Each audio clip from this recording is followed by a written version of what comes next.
applauding you for tuning in. Well done, well done. Big thank yous. But we can also applaud, I suppose, um, Hannibal Mabry, because he's already starting for Burnley tonight, playing against Wolverhampton Wanderers away in the EFL Cup. Damn, that's a quick turnaround. But you know what? Fair plays to him. Best of luck to Hannibal Mabry on his new career endeavours. And something else I've just seen that I'm sort of rubbing my hands with is apparently Torino and Luton Town are discussing terms for potential transfer of Jadon Mengi, where personal terms of the player have been agreed. But Manchester United Football Club have a very high percentage sell-on clause for Jadon Mengi. So Torino probably going to have to, well, Luton specifically, are going to have to give us a little bit of that dough. A little bit of that dough that they make. It's probably going to end up being like something stupid like £10 million, and it's like 40% sell-on clause, so we're going to get like 4 million. So probably could be something really small. But if it is a significant fee, then you know what? Can't complain. Can't complain at all. But yeah, I don't know what the percentage of the sell-on clause is exactly for that transfer, but that's its own thing. That's its own thing.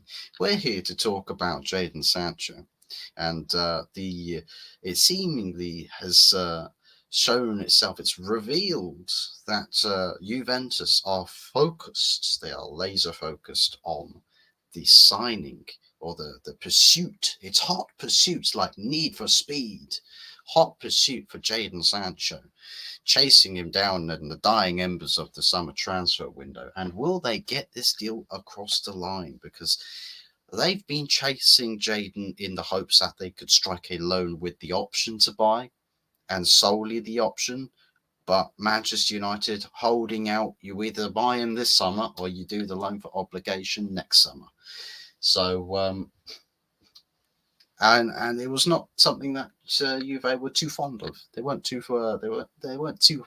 So yeah, I don't think we want to. We don't really want to, but by the looks of it, they're softening up to the idea of the obligation, and I think that's probably the direction it's going in at the moment.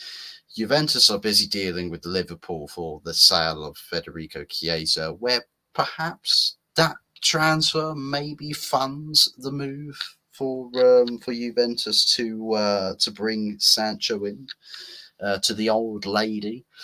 But yeah, it's going to be an interesting one. It's going to be an interesting one to pay attention to, especially given that a big question mark does surround what the plan around the attacking force is going to be, with Raheem Sterling sat on the sidelines wondering, well, am I going to go to United or am I not? And though I'm not a big fan at all of Raheem Sterling to Man United, some people will say, oh, but he's really technically gifted. Well, he's essentially got the player type of a Jadon Sancho, but he's sort of in the boat that Marcus Rashford's in. He couldn't, like, you couldn't buy a performance for love nor money.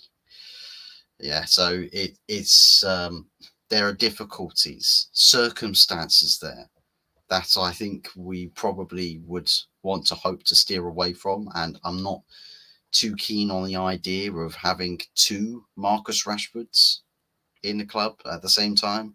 I'm not feeling that. I don't dig it. So I don't know if everybody else feels the same way. Maybe some people like the idea of a Sterling at Man United, but not for me. Not for me. But it does pose an interesting question, though, with the exit for Jadon Sancho. Maybe can't cash in on anything to buy a replacement striker or a replacement forward. Probably not possible, but I think it's going to be interesting with other sales going on as well around this situation. And I suppose the fact that with Jadon's transfer, Juventus, I'll probably say the out-and-out favourites, at least from Man United's standpoint, or Man United's viewpoint. They look at this and they think, well, Juventus is probably the biggest guarantee for a simple attainment of money at some point with letting Sancho go. Plus, Sancho, he's out of the way for a season, um, whilst we're sorting things out in other aspects of the club. But and then the transfer fee comes in later. But with Chelsea, it's an alternative, though a harder deal to do. But it's an alternative. Chelsea want to offload some of their players, struggling to do so. Man United could offer Jadon as part of a swap for Sterling. Again, you guys know how I feel about that sort of a transfer. For me, I'm favouring much more to letting Jadon go to Juventus. And then, sorting out something else after that. I mean, I still believe we need to make another signing, specifically in the left back position. And I was more or less hoping for an extra midfield signing, but it doesn't seem to be the case that that's happening. Although there's an interesting dilemma. If Victor Lindelof, somebody who the media reports over the last 2 days have basically said, well, if Man United need cover in the fullback positions or anywhere across the back line, they've got Victor Lindelof. Well, we won't have a Victor Lindelof when Victor Lindelof leaves in over the next couple of days, because that seems to be getting a lot of traction. Lazio, perhaps the most favourite club to do that sort of a deal. And if Victor Lindelof does end up going, then, well, there goes your cover. There goes the backup plan. The backup plan's walked out the door. He's also gone to Italy. So yeah, that would be a bit of a stinker, hook, line, and stinker and hooked from Man United if they let Victor Lindelof go, but then they forget. Oh shit, we forgot to actually get another player in. So I think there needs to be a bit of studying going on with picking out an option. I think probably get Lindelof out the club first, because it's definitely a player that we probably shouldn't keep. We probably shouldn't keep a Victor Lindelof. We should sign somebody else who I think would be, it's fresher legs in the team. And maybe if we can, aside, for example, Mario Hermoso. I think, as far as a free signing goes, I don't know if Hermoso is actually still available. He might be. Maybe he is, maybe he isn't. I don't think. Has he actually got? Is he still actually? So he is being without. So he hasn't got a club at the moment, no? Yeah, so he hasn't got a club at the moment. Free signing, literally. The deal's there to be done, guys. And it's defensive cover. You get better than Victor Lindelof in Mario Hermoso. And he comes from Atletico Madrid, so I can't imagine Hermoso was on like a massive wage at all. Yeah, I don't know why we don't look at the Hermoso deal. It's literally a free acquisition. So I mean, that's the player I would go for. Absolutely, I would go for Mario Hermoso as the options for players to replace Victor Lindelof. I can't go after a Ferdi Kadioglu because he's playing at Brighton now. Don't know what Serge Reguilon's doing. Maybe we end up doing a loan deal for Serge Reguilon. But I think the Hermoso transfer for me makes a little bit of sense. You get a good bit of experience, a little bit of European pedigree as well. And it's a free transfer. I mean, that ticks all the monetary boxes. And you don't have to stick him on a ridiculously long contract. Literally, just give him a 2-year contract. Super cheap, super easy. And selling him won't really be too much of an issue. But if you end up letting him go, it's not like, oh no, we've made crazy losses on this. Not really, because you didn't sign him for anything either. So you only pay him what, about 10, maybe about 10, between 10 and 20 million across 2 years or something in wages and salaries. Probably about 10 million, 10 million a year or something. Not 10 million a year, 10 million across the contract, around that sort of pay grade. If that's possible, then I most certainly would. But yeah, that wouldn't be too bad. That wouldn't be too bad if we could do something like that for Mario Hermoso.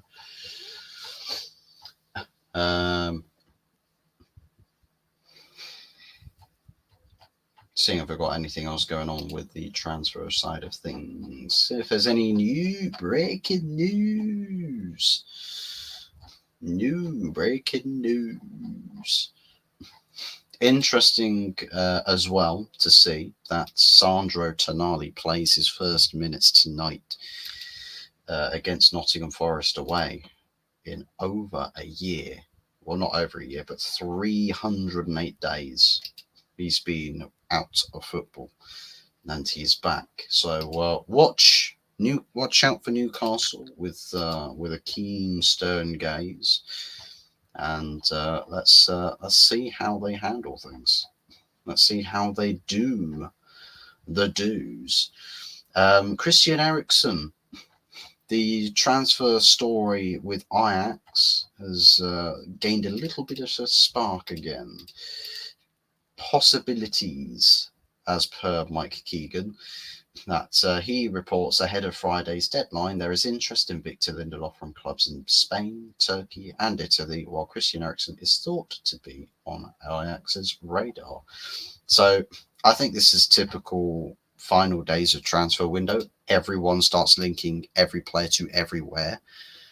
But then again, it's those sort of transfer stories where one of them you think, nah, all of those are rubbish. But then one of the stories from that rubbish comes out and it's like, hey guys, we're happening now. And you're like, what the fuck? Why? Why is this happening? Why are you now going to this club? It's like EA Sports FIFA career mode with loads of transfers that literally make no sense. Like an Erling Haaland gets a transfer to Legia Warsaw or something. And you're just like, well, how is this possible? Like, why is this possible? You know, it just doesn't make any sense. So, I don't know. It gets a little bit more random, just a little bit more random as we get towards deadline day. But anyways, that is essentially the update for this video. With the potential of just a quick one of the officials on Scott Steele, 30.5 million euros final fee, all guaranteed, no add-ons, and Man United retain 10% of the sale, a sell-on clause, 10% sell-on clause. So we're not expected to make any money off of Scott, and I think that's probably the realistic expectation. So yeah, well, let's see what happens. At least we can't sign Marcus Alonso. We can't sign him. And that guy has joined Celta Vigo. So sucks to be them, but even still, he won't be a Man United player, guys. He won't be a Man United player.